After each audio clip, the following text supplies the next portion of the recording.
여러분, 여기도 여러 선생님들이 계시죠? 또 전에 선생님으로 수고하셨던 분도 계시잖아요.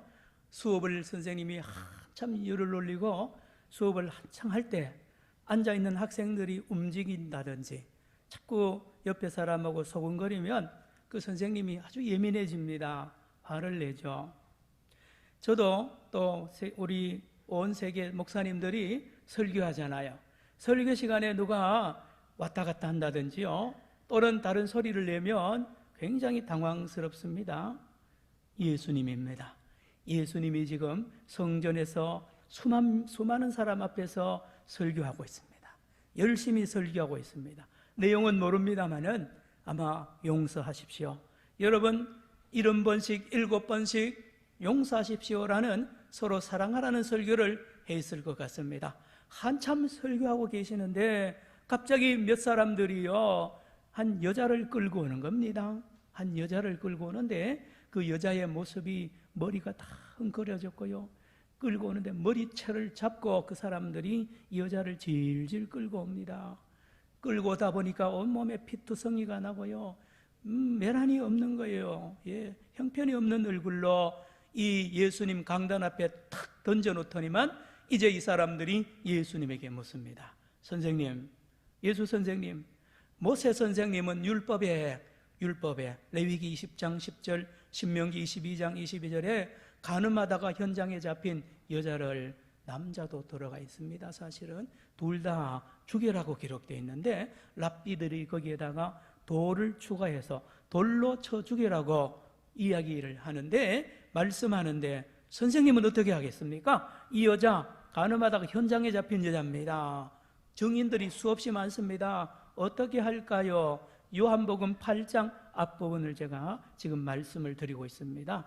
모세 선생님, 예수 선생님, 이 두 선생님의 이 비교가 오늘 요한복음 8장에 나오죠. 누가 더 율법 정신에 맞게 또요 하나님의 뜻대로 이렇게 해석을 하고 판단을 하느냐, 두 선생님을 비교하는 이 말씀 요한복음 8장입니다. 여러분, 모세의 제자들 아닙니까? 바리새인들과 서기관들, 또요 지금까지 여러분들이 국내외에서 다니면서 종교를 가진 유대교를 믿는 유대인들, 랍비들을 만나면 다 그 모세의 제자들입니다. 그들의 특징은 율법을 문자대로 해석합니다. 글자대로. 그래서 그대로 적용을 하죠. 글자대로, 눈에는 눈, 이에는 이, 정확하게 지켜야 되는 줄 알고요, 그렇게 하면 이게 하나님의 뜻이라는 거예요.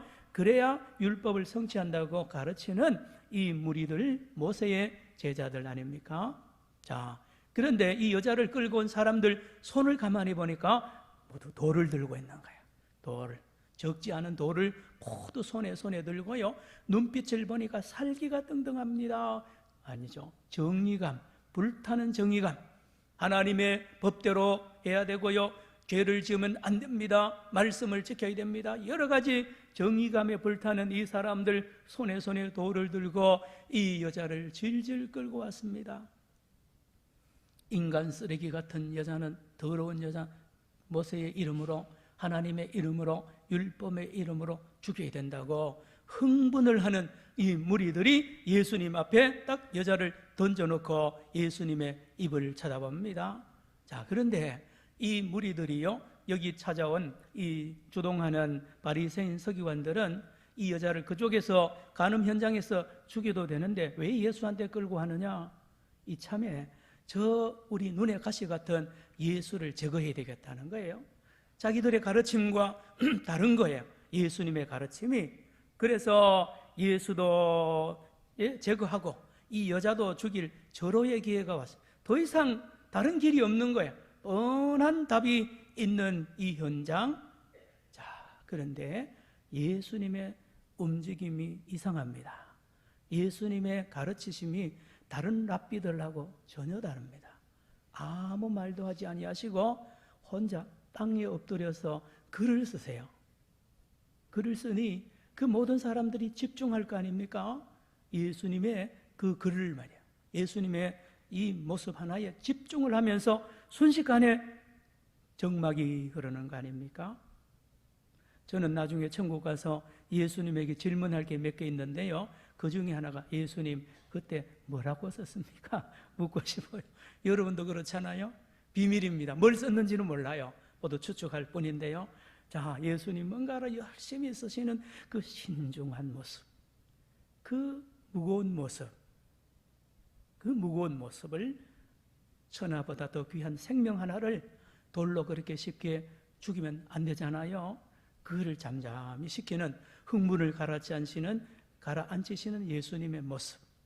그리고 얼마 있다가 예수님이 마침내 고기를 드시더니만 뭐라고 말씀하느냐?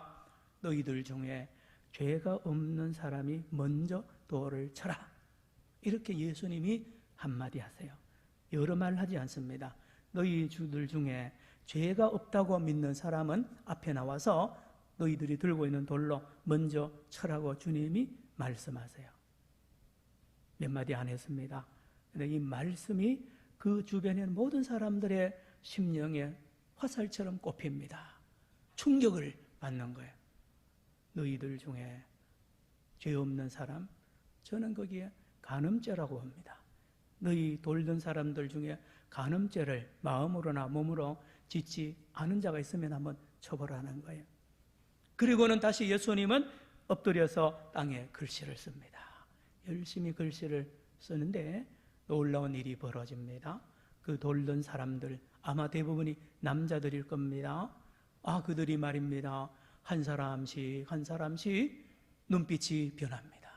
그 살기가 등등하고요, 정죄로 가득 차 있던 이글이글하던 불은 이 눈은 사라지고요, 세상에 눈이 촉촉해지면서 긍휼의 눈으로 바뀌는 거 있잖아요. 사랑과 겸손의 눈으로 바뀌기 시작합니다. 예수님의 그 말씀, 너희 중에 죄 없는 자가 먼저 돌로 치라. 그 말씀을 받은 이 사람들이 그 말씀에 부딪힙니다. 나도 죄 지었지. 나도 이런 죄 저런 죄 지었지. 다른 사람이 몰라서 그렇지. 나는 알아. 이 죄가 다 필름처럼 쫙 떠오릅니다. 그 말씀에 의해서. 그러니 돌던 사람들이 이렇게 보죠. 나는 저 여자를 돌로 칠 자격이 없는 사람이랴. 저 여자나 나나 똑같이 죄인이라고 알게 되고요, 그러므로 돌을 버렸습니다. 우리나라 성경에는 요한복음 8장 9절에 하나를 추가했습니다. 양심의 가책을 받아 나이 많은 사람부터 하나씩 돌을 버리고 갔다라는 말씀으로 번역을 해놓았습니다. 성도 여러분, 놀랍죠? 놀랍잖아요. 모든 랍비들은, 모두 모세의 제자들은 고민도 안 합니다. 글자에 율법에 기록되어 있잖아요. 그대로 집행만 하면 됩니다. 거기를 벗어나면 큰일 납니다. 그런데 이 예수님은 다른 길로 들어가잖아요. 다른 길로 들어갑니다. 고민하게 만듭니다. 과연 내가 하나님의 뜻대로, 어떻게 해야 하나님의 뜻대로 하느냐, 어떻게 해야 율법 정신대로 하느냐를 고민을 하는 거예요. 고민을 합니다. 여러분, 율법 정신이 뭔지 아세요? 율법 정신은 사람을 살리는 겁니다. 따라합시다. 사람을 살리는 것. 우리 성경을 준 목적도 사람 살리라고 준 책입니다.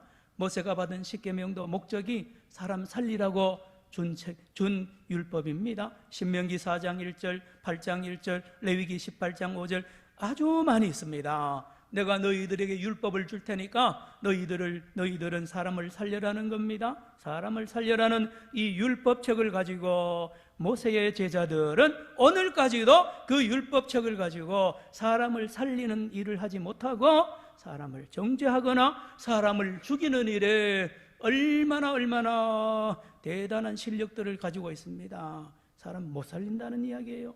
그런데 자기들 앞에 있는 저 나사렛 예수, 저는 목수의 아들입니다. 뿌리도 없어요. 앞에 누가 계보가 없는 거야. 위대한 랍비의 제자도 아닙니다. 저 갈릴리에서 초원에 있는 어부들을 기르는 선생에 불과한 저 사람, 예수 선생님의 이 말씀 한마디에 모세의 제자들이 치명적인 이 회개를 하게 되고요, 사람들이 변화되어서 집으로 돌아가는 이 놀라운 일이 요한복음 8장에 나옵니다. 다 돌아간 뒤에 예수님이 여자한테 묻습니다. 둘만 남았습니다. 여자여, 너를 정죄하고 돌로 쳐 죽이려고 하던 그 사람들 어디 있느냐? 그동안에 사실 이 여자는 고개 못 들었겠죠. 죽었으니까요.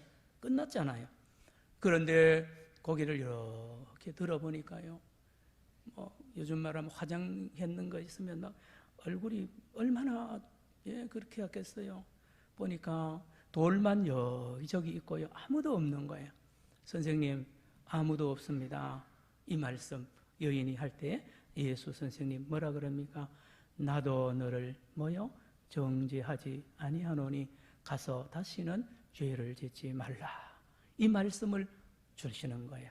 이 말씀을 받은 여인이 집으로 가서 어떻게 살았을까요? 궁금하지 않습니까? 성경에는 안 나옵니다. 저는 그 여인이 평생 동안 그 은혜를 기억하면서 훌륭한 삶을 살았다고 저는 믿는 것입니다. 성도 여러분, 모세와 예수님입니다.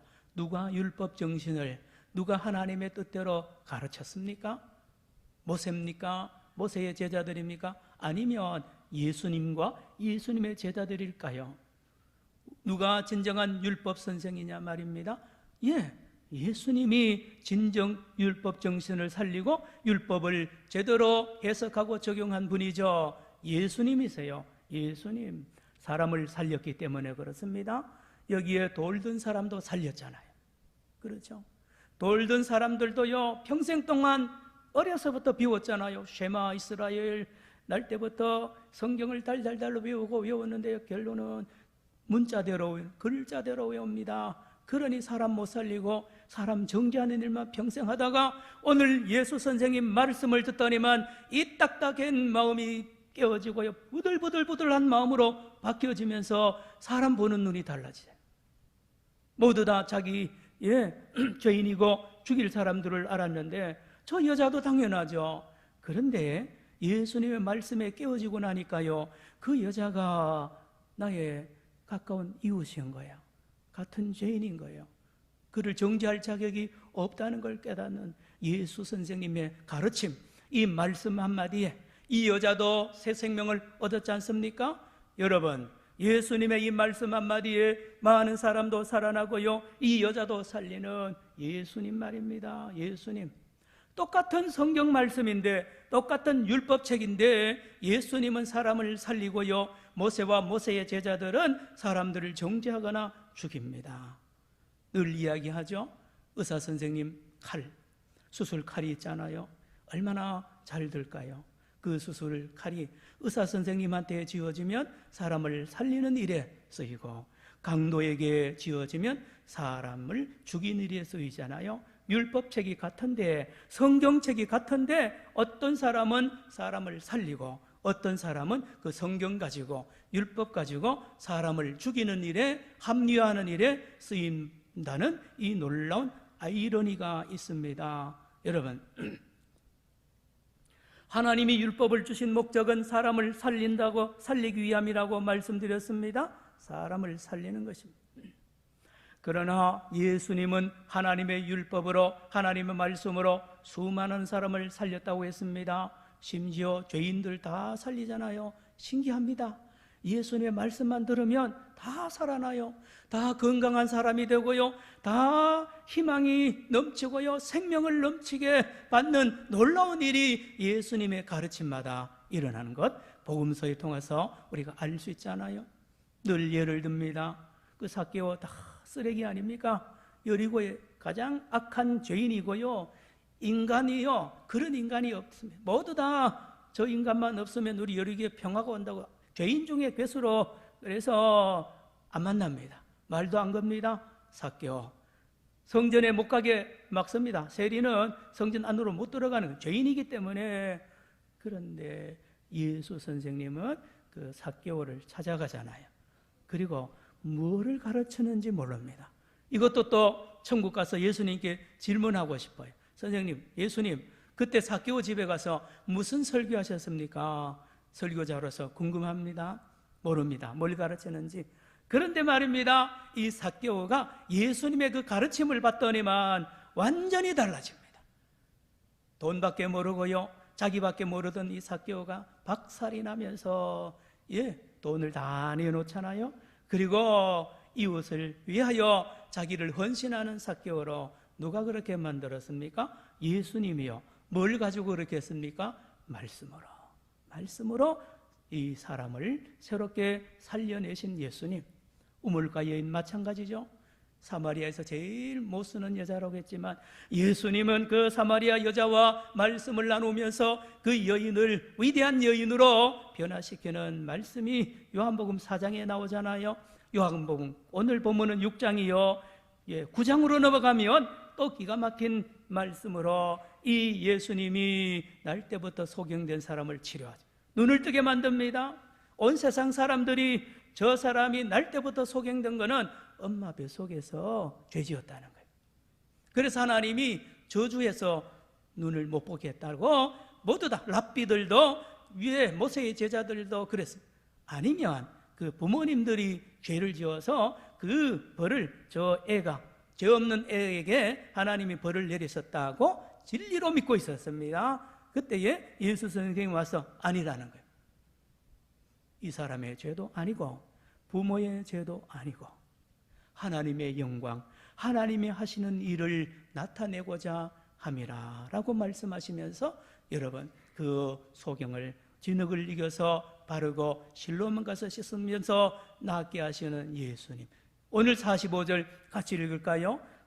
요한복음 6장 45절에 우리가 건너가기 쉬운 말씀이 거기에 기록되어 있습니다. 시작. 선지자의 글에 그들이 다 하나님의 가르치심을 받으리라 기록되었은즉 아버지께 듣고 배운 사람마다 내게로 오느니라. 이게 무슨 말씀인고 하니 이사야 선지자가 앞으로 하나님의 종이 온다는 고난의 종, 메시아가 오는데 그가 오면 그가 가르친다는 거예요. 가르치는데 하나님의 말씀, 율법을 가르치는데 그가 가르치는 것이 그가 아니고 하나님이라는 거예요. 하나님이 직접 가르치는 시대가 온다는 거예요. 다시 보세요. 45절 선지자의 글에 이사야 54장 13절 선지자의 글에 그들이 다 뭐를 받는다고요? 하나님의 가르치심을 받으리라. 하나님이 직접 이 땅에 오셔서 제자를 기른다는 거예요. 여러분 그런 시대가 올 것을 이사야가 예언했는데 그 예언의 말씀이 오늘 이루어졌다고 주님이 말씀하시잖아요. 하나님의 가르침입니다. 누구의 가르침이요? 예수님의 가르침이 하나님의 가르침입니다. 그런데 우리가 좀 이해하기 어려운 표현인데요. 먹는다 그러잖아요. 떡 먹고 밥 먹죠. 그런데 이스라엘 사람들은 성경에 보면 누구 선생에게 가르침을 받는 걸 먹는다 그럽니다. 사람이 떡으로만 살 것이 아니요 하나님의 입으로 나온 모든 뭐요? 말씀으로 일용할 양식이라 그러잖아요. 가르침을 받는 것을 식사 시간으로 이해합니다. 그래서 어떤 선생님에게 배우느냐에 따라서 그 가르침이 생명의 양식이 될 수도 있고 건강을 해치는 독약이 될 수도 있다는 표현이 성경의 배경으로 나옵니다. 예수님께서 그러시면서 하신 말씀이 생명의 떡이라 그랬습니다. 하나님께서 직접 가르치는 시대가 올 텐데 바로 오늘이라는 것입니다. 내가 하나님이라는 말씀입니다. 저와 여러분 잘 아시기 바랍니다. 우리는 예수 믿는 저와 여러분은 하나님의 직계제자입니다. 이사야 54장 13절에 여호와께서 직접 가르치는 시대가 온다고 말씀했다니까요. 직계제자입니다. 여러분 하나님께서 우리에게 율법을 주신 하나님이 율법을 가르치면 그 배움을 받은 저와 여러분은 생명을 얻되 풍성하게 얻게 되어 있다는 거예요. 놀랍습니다. 성경 말씀을 바로 배우면 영생을 얻게 되고요 영원히 사는 길로 간다는 말씀. 성탄절이 무슨 날입니까? 하늘에서 생명의 떡 되시는 예수님께서 이 땅에 오신 날이 아닙니까? 생명의 떡입니다. 왜 오셨습니까? 가르치려고요. 뭘요? 하나님의 말씀을 가르침으로 그 말씀을 배우는 사람마다 다 살아나는 겁니다. 그런데 왜 베들레헴에 오셨냐고요? 베들레헴.